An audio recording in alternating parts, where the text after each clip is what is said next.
बोलो नीलकंठ महादेव की। भारत माता की, भारत माता की।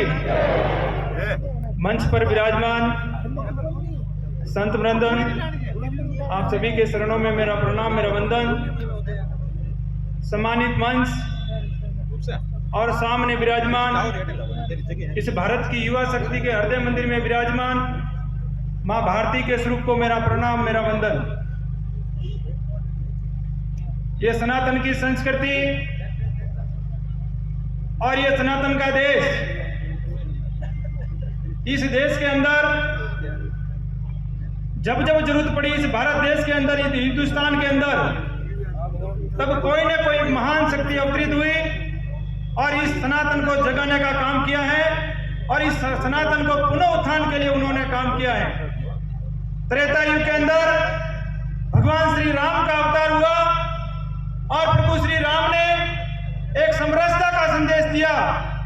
जब प्रभु राम को राज तिलक होने वाला था, उस समय प्रभु को वनवास मिल गया और वनवास में जाने के बाद में भगवान ने जो वनवासी थे, जो दलित थे, जो गरीब थे, सबरी जैसी भिल्ली को उसने गले लगाने का प्रभु भगवान ने काम किया और एक सामाजिक मतलब एक समरसता का संदेश प्रभु राम ने दिया। त्रेता युग के अंदर क्योंकि यह सनातन जल्दी सो जाता है, तो उसको जगाने के लिए भगवान श्री कृष्ण के रूप में अवतार हुआ और त्रेता के अंदर भगवान श्री कृष्ण ने कंस जैसे दुराचार्यों का वध करके इस सनातन को पुनः स्थापित किया। और इस कलयुग के अंदर आज से 2500 साल पहले जगत गुरु शंकराचार्य जी का अवतार हुआ और उन्होंने कम उम्र के अंदर पूरे भारत के अंदर भ्रमण करके इस सनातन संस्कृति को पुनः जगाया और भारत को पुनः स्थापित किया। और उनके बाद में इस भारत को विश्व कीर्तिमान में स्थापित करने वाले एक बड़े तेजस्वी जो सन्यासी थे, उसका नाम स्वामी विवेकानंद था। अपने भारत की संस्कृति के अंदर 4 वेद है, 18 पुराण है और उपनिषद और भारत दर्शन की भरमार पड़ी है। इतना आप नहीं पढ़ सकते हो क्योंकि आपके पास में जब समय नहीं होता है। मैं आपको यही कहता हूं कि अगर भारत देश को समझना है, अगर भारतीयता को समझना है, अगर भारत की संस्कृति को समझना है, तो आपको स्वामी विवेकानंद को पढ़ना पड़ेगा।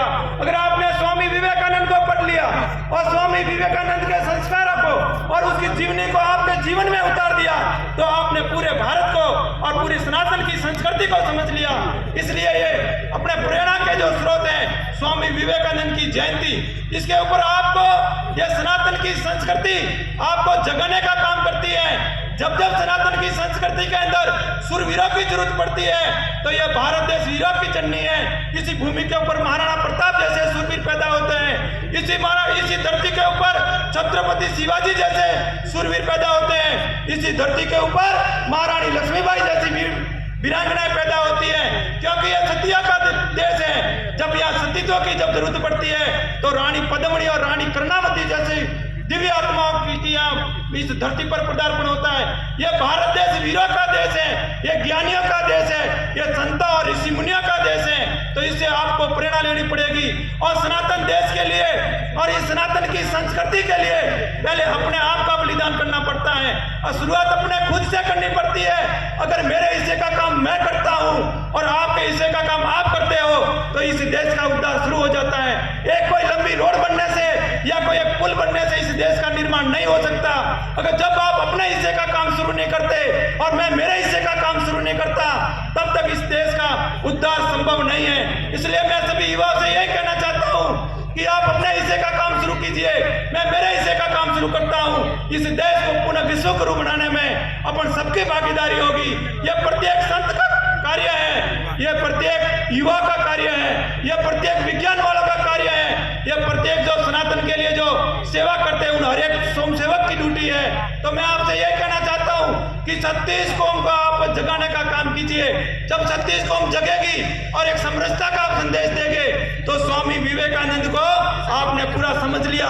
और जिस दिन स्वामी विवेकानंद को समझ के आप आगे बढ़ेंगे, उनको आदर्श बना के आप आगे बढ़ेंगे, तो वो जीवन के अंदर यह पूरा भारत देश पूरा धन्य हो जाएगा, आपका जीवन भी धन्य हो जाएगा। देखो, आपको सीख तो लेनी पड़ेगी। आपके पूर्वजों ने बहुत बड़ा त्याग किया है।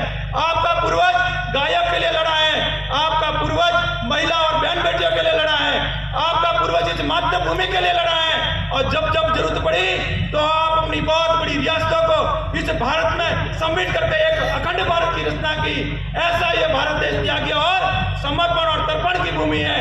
इसलिए इस भूमि को वंदन करते हुए, इस शिरोई देवनागरी को प्रणाम करते हुए मैं आपसे सबसे मैं यही कहता हूँ कि इस देश के अंदर जब जरूरत पड़े, जब संस्कारों की जरूरत पड़े, त्याग और तपस्या की जरूरत पड़े, समर्पण की जरूरत पड़े, तो ये सिरोही और जालोर की भूमि हमेशा अग्रिम होनी चाहिए। जय हिंद, जय भारत।